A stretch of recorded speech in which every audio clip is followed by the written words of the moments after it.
Сәлеметсіздер ме, құрметті оқырмандар, 2 сыныптың математика сабағы 53-ші сабақ. Бірінші тапсырмадан 10-шы тапсырмаға дейін бірге қарастырайық. Құрметті оқырмандар, каналға тіркелуді ұмытпаңыздар, подписаться батырмасын басыңыздар. Бүгінгі сабақтың тақырыбы шамалардың бірліктерін түрлендіру және мәндерін салыстыру. Сен шамалардың бірліктерін түрлендіруді, мәндерін салыстыруды жалғастырасың. Көп нүктенің орнына ұзындықтың сәйкес бірліктерін қой дейді. Кітап бет белгісі ұзындығы яғни 5 см, бізде сынып тақтасының ұзындығы 3 метр, дәптердің ұзындығы 21 см, мектеп пен үйдің арасы 700 метр деп көрсетеміз. Келесі тапсырма көп нүктенің орнына массаның сәйкес бірліктерін қой дейді. Яғни масса салмақты өлшеу. Сөмкенің массасы 2 кг. Бір қап сәбіздің массасы бұл 50 кг-ға тең, бір қапшық ұнның массасы 3 кг-ға тең болады. Келесі тапсырмада, 3-ші тапсырмада көп нүктенің орнына уақыттың сәйкес бірліктерін қой. Уақыт, яғни ай, күн, жыл, тәулік. Бір аптада 7 күн бар. Жаздың ұзақтығы 3 ай. Ұшақ 3 сағат ұшты деп жауап бере аламыз. Келесі 4-ші тапсырмада сыйымдылыққа сәйкес бірліктерді қоюымыз керек. Яғни әртүрлі сыйымдылықтарды литрмен өлшейміз.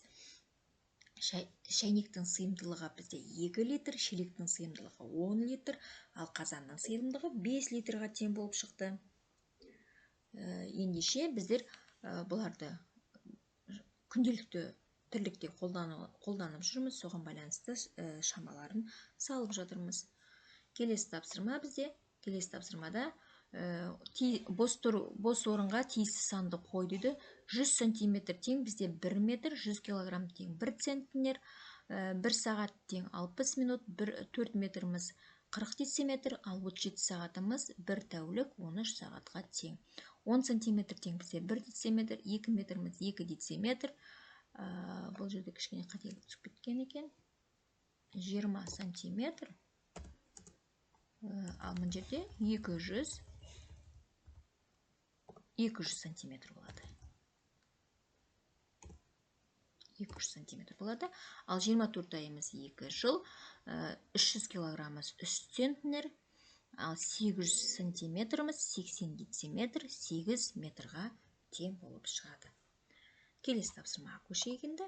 Біздерде салыстыру, 6-шы тапсырмада салыстыр дейді. 9 метр тең бізде 90 дециметрға, 700 сантиметр артық 8 дециметрдан, 2 тәулік 3 сағат бізде артық 29 сағаттан, 800 кг кем 9 центнерден, 4 центнеріміз тең 400 кг-ға, 3 метріміз артық 200 сантиметрдан, 200 кг кем 3 центнерден. Ал 2 жыл 4 ай бізде кем 30 айдан. Яғни әрбір жылда 12 ай бар, 2 жылда бізде 24 ай, 24-ке 4 қоссақ 28 ай. Сонда 28 ай жағы кем 30 айдан болып шығады. Келесі 7-ші тапсырмаға көшейік. Күнтізбені пайдаланып, күз айларында неше күн және неше апта бар екен анықта дейді. Яғни бұл жерде жауап күз айында 13 апта бар деп көрсетеміз. Яғни әрбір тәуліктегі, әрбір айдағы апталарды есептей отырып, бір-біріне қосамыз, сол кезде 13 апта шыға келді. Келесі тапсырма бізде 8-ші тапсырмаға келдік. 8-ші тапсырмада бізде көрсетілген өлшем бірліктерді түрлендір дейді.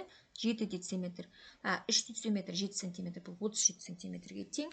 2 тәулік 24 сағат, 2 тәулік 4 сағат 52 сағатқа тең, 1 сағат 16 минут 76 минутқа тең,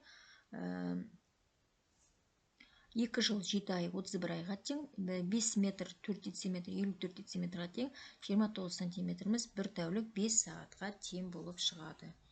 Келесі 9-шы тапсырмаға көшейік. Өрнектердің мәніне сәйкес әріпті кестеге қойып, Қазақстанның батысындағы қаланы тап дейді. Ендеше батыстағы қаланы табу үшін мына өрнектердің мәнін табу керекпіз. Бұл жерде 38 пен 17-ның айырмасы 21-ге тең, 24 пен 39-ның қосындысы 63-ге тең, ал 99 пен 1-дің қосындысы 100-ге тең. Бұл р әрпіне тең екен. 80 мен 23-ның айырмасы 57-ге тең, бұл әріп у бізде 37 мен 17-ның қосындысы 54-ге тең. Сол кезде мына жерге ретімен қойып шыққан кезде Атырау деген сөз шыға келді. Яғни батыс Қазақстанда Атырау деген қала бар. Келесі тапсырма, егер кеше сейсенбі болса, онда бүрсігүні қандай күн болады дейді. Егер кеше сейсенбі болса, онда бүрсігүні жұма болады деп жауап береміз. Құрметті оқырмандар, бүгін біздер 53-ші сабақтағы тақырып бойынша тапсырмаларды бірге орындадық. Балалар, сіздерге тапсырмаларды бірге орындау ұнайтын болса, каналға тіркелуді ұмытпаңыздар. Каналға тіркеліп өз көмектеріңізді беріңіздер. Келесі сабақта кездескенше сау болыңыздар.